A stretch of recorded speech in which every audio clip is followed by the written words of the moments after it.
Senator, thank you for joining us. We talk about this very aggressive agenda, and there's a lot of question whether we can cram this into one bill or two bills. What's your thought on that, sir? We don't care. We'll do it either way.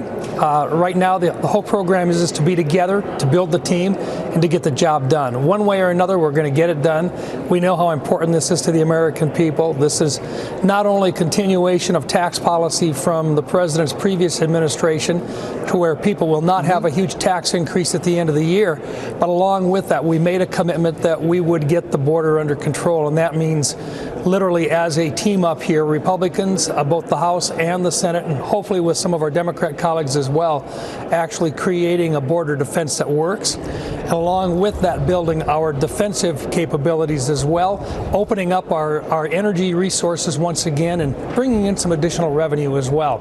We can do it. We think in the Senate, two bills may work just because we can give an immediate win on a lot of it right away, but we know we've got to get them both done, and we're going to work with the House to get it done.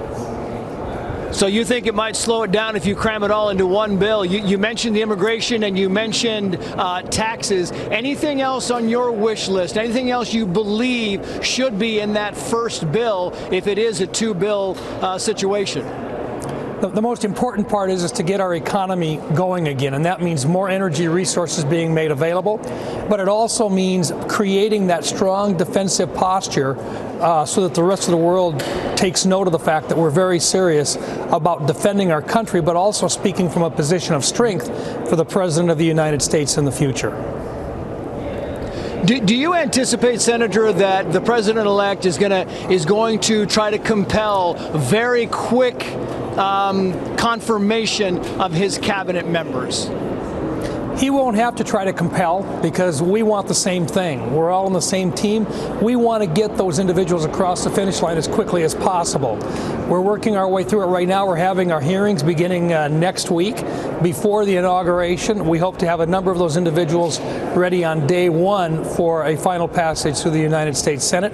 Got some paperwork to do, but that's always the way it is in Washington, D.C. It is the way it is in Washington, D.C. I'm wondering what you hope comes out of this meeting today. Lastly, sir.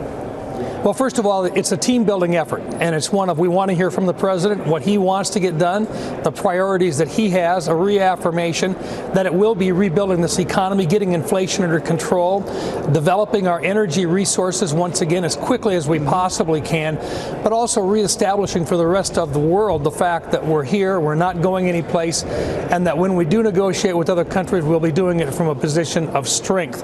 That's something I think the President feels very strongly about, and we want to send that message to the rest of the world that we are united in that effort. Yeah. Have you been watching what's going on here in Southern California, Senator? I think the entire country has been watching what's happening to our neighbors in California. We see what's going on. And once again, this is a case of where, as a nation, we've got to be able to respond to people that are in an emergency situation. That means you've got to have, from the top on down, a coordinated effort. Yeah, indeed. Senator Mike Rounds. Senator, it is great to have you on. We look forward to finding the information, what comes out of the meeting with the President-elect. Thank you, sir.